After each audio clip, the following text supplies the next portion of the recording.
بسم اللہ الرحمن الرحیم۔ کسی خاتون نے سوال پوچھا ہے، تھوڑا حیا کے خلاف ہے، آفرین صاحبہ انڈیا سے۔ میں سوال نہیں پڑھ رہا، صرف جواب بتا دیتا ہوں۔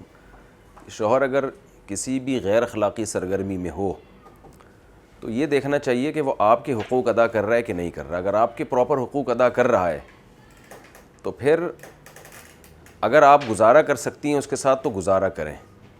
وجہ اس کی یہ کہ آپ نے اس کے غیر اخلاقی حرکتوں کی وجہ سے اگر اس سے طلاق لی، آپ کے بچے بھی ہیں، تو اس میں آج کے دور میں امکان اس کا ہی زیادہ ہوتا ہے کہ اس کو اتنا نقصان نہیں ہوگا بلکہ آپ کو اور زیادہ نقصان ہوگا۔ تو مجھے آپ کے ذاتی حالات 100% تو میں نہیں جانتا، نہ میں آپ کو ذاتی طور پہ کوئی مشورہ دوں گا۔ انہوں نے پوچھا ہے کہ ایسی صورت میں طلاق لینا جائز ہے یا نہیں شوہر سے۔ طلاق کا مطالبہ تو جائز ہے، لیکن عدالت کا خلا نہیں لیا جا سکتا۔ طلاق کا مطالبہ جائز ہے، اگر وہ دے تو اچھی بات ہے، لیکن دینے کے بعد اپنا فیوچر دیکھنا چاہیے کہ آپ کا اپنا فیوچر کیا ہوگا۔ تو ایسے مسائل میں بجائے یہاں پوچھنے کے اپنے کسی قریبی کوئی بھی عالم ہو، ان کو اپنی پوری صورتحال بتا کے ان سے مشورہ لینا چاہیے۔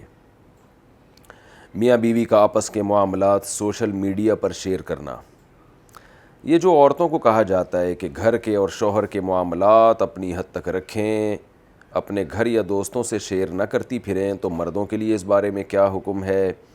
نیز آج کل ان باتوں کا سوشل میڈیا پر اسٹیٹس وغیرہ لگانے کا ٹرینڈ بھی بن گیا ہے، جس سے ظاہر ہوتا ہے کہ میاں بیوی کے درمیان کچھ مسئلے مسائل ہیں۔ اس بارے میں کیا حکم ہے؟ بالکل حرام ہے، ناجائز ہے۔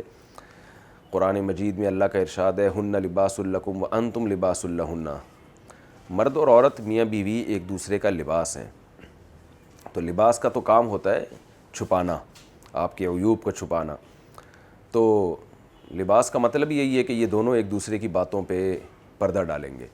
تو اس طرح سے سوشل میڈیا پہ شیئر کرنا مرد کا یا عورت کا دونوں کے لیے ناجائز ہے۔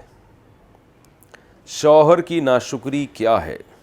شوہر کی ناشکری کیا ہے، اس بارے میں تفصیل سے بتا دیں کہ شوہر کی ناشکری کی کیا کیا صورتیں ہیں، کیونکہ اسے عورتوں کے دوزخ میں جانے کا سبب بتایا گیا ہے۔ مسز اشفاق اسلام آباد سے۔ بالکل صحیح بات ہے، رسول اللہ صلی اللہ علیہ وسلم کی صحیح حدیث ہے کہ عورتیں جہنم میں جانے کا ایک بہت بڑا سبب کیا ہے؟ تکفرن العشیر۔ فرمایا تم عورتیں شوہر کی ناشکری کرتی ہو۔ سب نہیں کرتی ظاہر ہے، لیکن نبی نے بتایا کہ یہ عنصر عورت میں پایا جاتا ہے۔ تو اور وہ ناشکری کی تفصیل بھی حدیث میں آپ صلی اللہ علیہ وسلم نے بتائی کہ ساری زندگی شوہر خرچے اٹھائے گا۔ آج دیکھیں نا، گھر کا کرایہ، گیس بجلی کا بل، مکان کا انتظام کر کے دینا، پھر بچوں کی ساری ذمہ داریاں اٹھانا، مالی ذمہ داریاں۔ تو اتنا بڑا شیلٹر ملتا ہے عورت کو شوہر کی وجہ سے، وہ معاشرے میں ایک مقام ہوتا ہے اس کے شوہر کی وجہ سے۔ لیکن آپ صلی اللہ علیہ وسلم نے فرمایا کبھی شوہر کی طرف سے کچھ اونچ نیچ ہو جائے تو خواتین کہتی ہیں ما رأیت منک خیرا قط، میں نے آپ میں کبھی زندگی میں کوئی خیر نہیں دیکھی۔ اب اتنے سارے احسانات کو ایک جملے میں فراموش کر دیا۔ تو یہ ناشکری ہے کہ اس کے آمدن میں اس کو، یعنی جو کچھ دے وہ لا کے تو خوشی خوشی قبول کریں، اس میں عیب نہ نکالیں۔ اور اگر اس کے آمدن میں تنگی ہے، رزق میں تنگی ہے، تو گزارا کریں اس کے ساتھ، اس کو تانے نہ دیں، ڈپریشن کا مریض نہ بنائیں، یہ سب چیزیں، اس کی غیبتیں نہ کریں۔ اور اگر واقعی شوہر ظالم ہے تو پھر اس کا ایک طریقہ اسلام نے بیان کیا، اس کی اصلاح کی کوشش کی جائے، نہیں تو خاندان کو بٹھایا جائے۔